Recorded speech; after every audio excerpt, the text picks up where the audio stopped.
hard to put it back on when you're done. So carefully open the can of paint. The second thing I do is I take a sharp tool and I'll place it in this rim of the paint can here.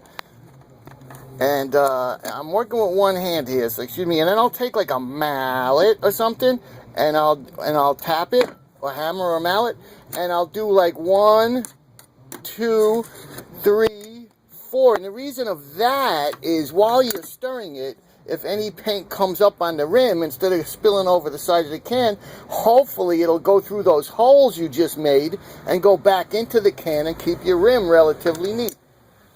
I could use a screwdriver like this over here, or I could use like that pointed thing I showed you, or sometimes I've even actually used a utility knife and just forced it in there and then just give it a little wiggle to open up the slit. So those will help drain it. Then you take your paint stirrer, which could be anything from a piece of scrap wood to an actual paint stirrer they'll give you when you buy the paint. And the first thing I want to do is put the paint stirrer against the edge of the can and work my way around the can, scraping down the inside of the can of any chemicals or pigments that might have been stuck to the can in shipping and transport and storage.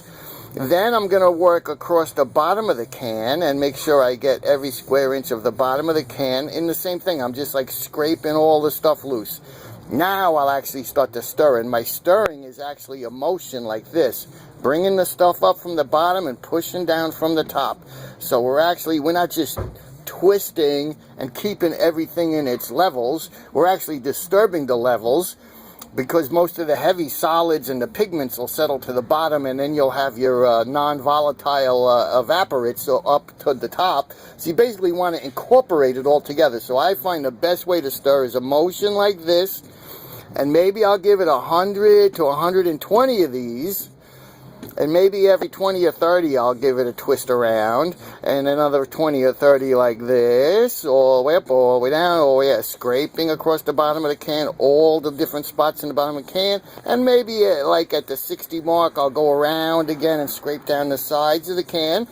Okay, so 100, 120, 130 of these, okay, and then your paint should be stirred. When I'm done, I'll bring the stick out, working my way out like this to get most of the stuff off, and then I'll just dispose of the stick. Sometimes you can wipe it down with your paintbrush or something like that, or actually wipe it off on your roller, whatever you're painting with, just to save those last couple of drops of paint.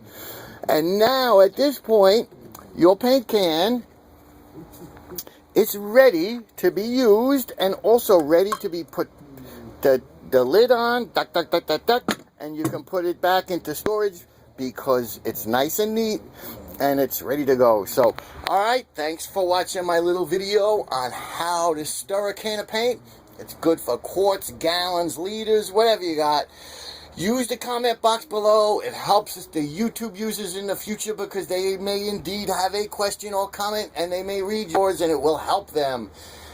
While you're here, rate and sub, because that helps me with this YouTube gig. Have a nice day painting.